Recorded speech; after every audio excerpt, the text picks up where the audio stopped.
আপনারা আওয়ামী লীগ করবেন কোর্টে বসে বিচারপতি হয়ে, আওয়ামী লীগ করবেন আওয়ামী লীগ করে, আওয়ামী লীগের বিচারপতি হয়ে বিচার করবেন রাজনৈতিক নেতা কর্মীদের, তা হবে না। যারা করেছেন দয়া করে পদত্যাগ করুন। সে আপিল ডিভিশনে হোক, হাইকোর্ট ডিভিশনে হোক, ইট ডাজন্ট ম্যাটার। না হলে কিন্তু তাদের নাম আমরা প্রকাশ করতে বাধ্য হব। জাতির কাছে তাদের এই মুখ উন্মোচন করতে আমরা বাধ্য হব। প্রিয় ভাই বোনেরা, আমরা সংবিধানের আর্টিকেল 7A এবং 7B যেটা সংশোধন করেছিল শেখ হাসিনা, সেটা রাষ্ট্রপতি অনুরোধ করব আপনি অধ্যাদেশ করে সেটা বাতিল করতে হবে। তাহলে অন্তর্বর্তীকালীন সরকারের পথটা সুগম হবে। আমরা আরো স্মরণ করে দিতে চাই, কিছু কানাঘুষা আছে জরুরি অবস্থা জারির জন্য। বাংলাদেশের মানুষ, আইনজীবীরা, ছাত্র সমাজ কেউ কিন্তু জরুরি অবস্থা চায় না। নুডলস খান নাই তো নুডলসই খান নাই। আমরা চাই না যে আবার নতুন করে মইনুল আহমেদ, ফখরুদ্দিন আহমেদ আর সরকার বাংলাদেশে আসুক। সুতরাং যারা চিন্তা করবে জরুরি অবস্থার জন্য, এই জন্য অনেক জায়গাতেই সরকারের লোকজন আইন এবং বিভিন্ন জায়গাতে ভাঙচুর করতেছে, আগুন লাগাচ্ছে। সুতরাং অস্থির অবস্থা তৈরি করার জন্য আমরা আবার বলে চাই, ছাত্র জনতা, আইনজীবী, বাংলাদেশের জনগণ কেউ জরুরি অবস্থা চায় না, যে মানবে না। জরুরি অবস্থা যদি উদ্বেগ না হয়, প্রতিবাদ কিন্তু আবার সারা বাংলাদেশে শুরু হয়ে যাবে। এবং যারা থাকবে, যারা আসবে, তারাই কিন্তু শেখ হাসিনার মতো বাংলাদেশ থেকে পালিয়ে যেতে বাধ্য হবে। তাতে হুঁশিয়ার করে চাই। আমরা প্রিয় ভাই বোনরা, মুক্তিযোদ্ধার তালিকা, এ আওয়ামী লীগ 16 বছর ক্ষমতা আছে, তারা এখনো মুক্তিযোদ্ধার তালিকা করা হয়নি, কিন্তু মুক্তিযোদ্ধার সার্টিফিকেট দিয়ে তাদের সন্তানকে চাকরি, নাতিনের চাকরি দেওয়া হয়েছে। স্বাধীনতার পরে অনেকের জন্ম, স্বাধীনতার সময় কারো 8 বছর বয়স ছিল, তারা মুক্তিযোদ্ধা।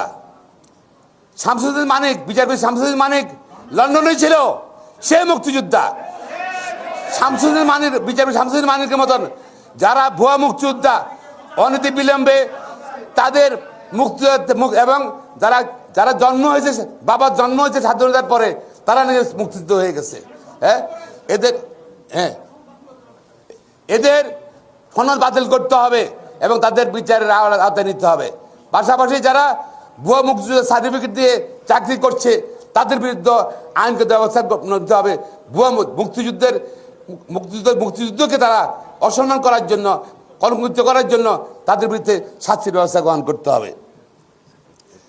প্রিয় ভাই বোনেরা, আমরা আরো দাবি করতে চাই, এখন শেখ হাসিনা নাই, একনায়ক নাই, তার শাখা প্রশাখা সব শেষ করে দিতে হবে।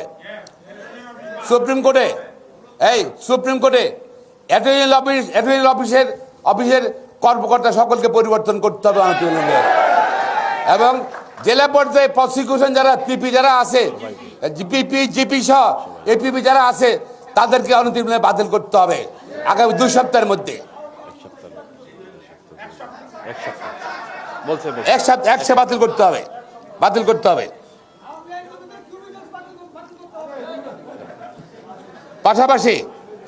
পাশাপাশি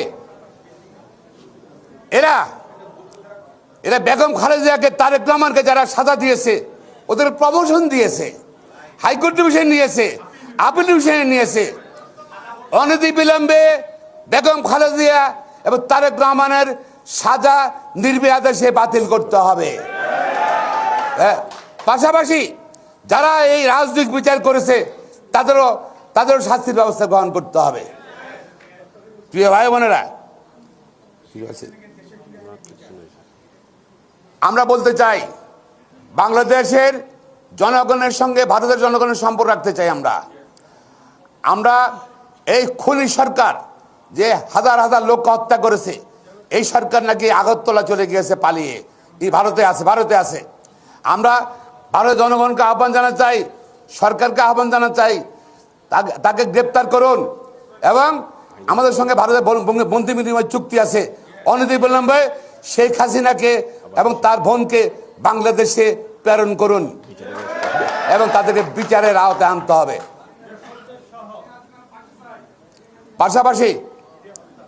পাশাপাশি এখন অনেক আওয়ামী লীগের নেতারা হিন্দু সম্পত্তি দখল করতে আগুন জ্বালায় দিচ্ছে।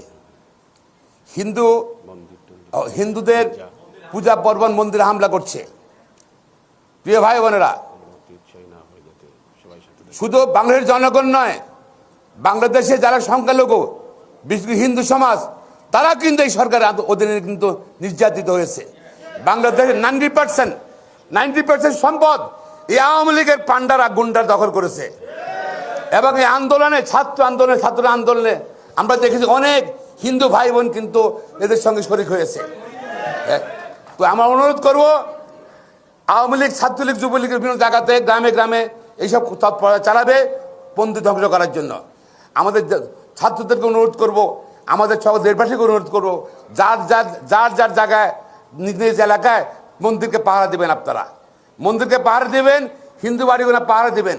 তারা কিন্তু আমাদের মধ্যে নির্যাতিত হিন্দুরাও, এবং সংখ্যালঘুদের কোনো ক্ষতি যেন না হয় সেটা কিন্তু দেশবাসীর দায়িত্ব নিতে হবে।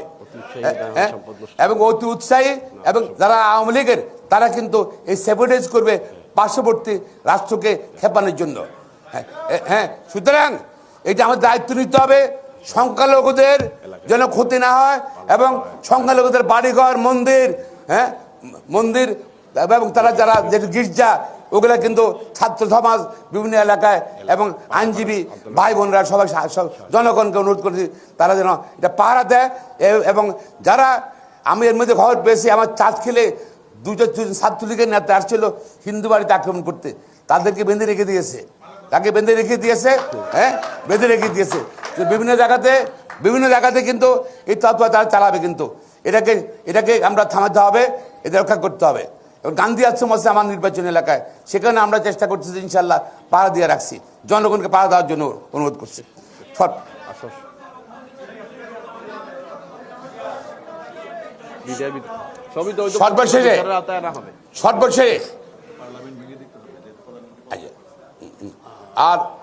সর্বশেষে আমি আবার বলছি, এই পার্লামেন্ট ভেঙে দিতে হবে। আজকে ছাত্র জনতার নেতৃত্ব দিয়েছে 16 বছরের ক্ষোভ মানুষের, এই স্বৈরাচার, খুনি, ভোট চোর, ভোট ডাকাত, এই ক্ষোভের কারণে কিন্তু আপনার আওয়ামী লীগ ক্ষমতায় ছিল, ক্ষমতায় ছিল। সারা দেশে সিটি কর্পোরেশনে, উপজেলায়, ইউনিয়ন কাউন্সিলে যারা জোর করে ভোট কেন্দ্র দখল করে নির্বাচিত হয়েছে, নির্বাচন দেখিয়েছে, যারা সিটি কর্পোরেশন, উপজেলা, পৌরসভা, ইউনিয়ন কাউন্সিলের যারা জোর করে অস্ত্র দেখে ভোট কেন্দ্র দখল করে নির্বাচিত হয়েছে আওয়ামী লীগের, তারা অনুদান পদত্যাগ করতে হবে, নতুন সরকারের পক্ষ থেকে ব্যবস্থা গ্রহণ করতে হবে।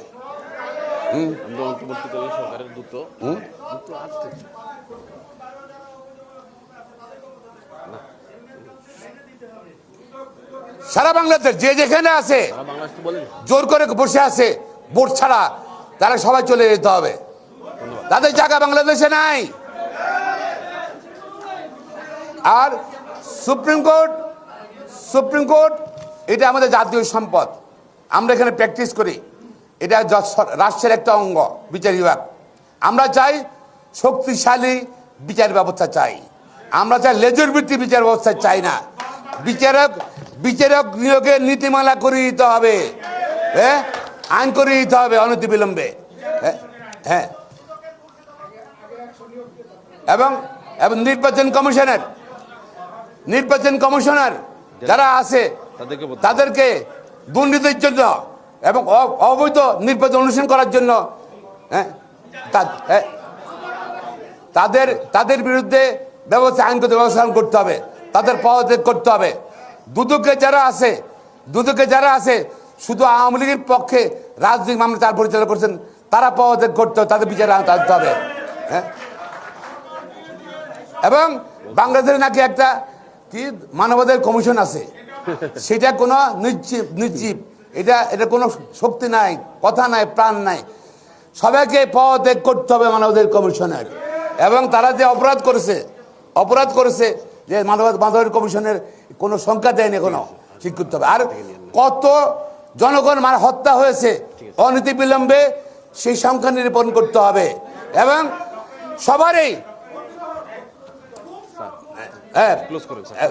সবারই এবং এই হত্যাকাণ্ডে সারা বাংলাদেশে যারা জড়িত ছিল, যে পুলিশ কর্মকর্তা এবং তাদের সহযোগী রাজনৈতিক নেতা, ওদের বিচার করতে হবে। 16 বছরের যত ক্রস ফায়ারে হত্যা হয়েছে তাদের বিচার করতে হবে বাংলাদেশে, এবং প্রতিবার ক্ষতিপূরণ দিতে হবে। হ্যাঁ, গুম হয়েছে আয়নাঘর, সেই আয়নাঘর দরজা খুলে দিতে হবে। এখনো 400 লোক নাকি আয়নাঘরে আছে কত বছর থেকে। হ্যাঁ, ওই আয়নাঘরে যারা নিয়ে গেছে ওদেরকে ধরতে হবে, বিচারে আওতায় আনতে হবে। আয়নাঘরে সবাইকে খুলে দিতে হবে অনবিলম্বে, আজকে কালকের মধ্যে খুলে দিতে হবে, ইনশাল্লাহ সব মুক্তি করে দিতে হবে। প্রিয় ভাই বোনেরা, সাংবাদিক বোনেরা, এবং আমি সকলকে ধন্যবাদ জানাচ্ছি, আইনজীবী ভাই বোনদের ধন্যবাদ জানাচ্ছি, বিশেষ করে প্রিয় সাংবাদিক ভাই বোনেরা, আপনারা এই আন্দোলনের দীর্ঘদিন সময় আমাদের কথা দেশবাসী পৌঁছিয়েছেন। আপনারা আজকের এই বিজয়ের দিনে আপনাদেরকে আবার কৃতজ্ঞতা জানিয়ে, ধন্যবাদ জানিয়ে, অভিনন্দন জানিয়ে আমার বক্তব্য শেষ করছি। খোদা হাফেজ।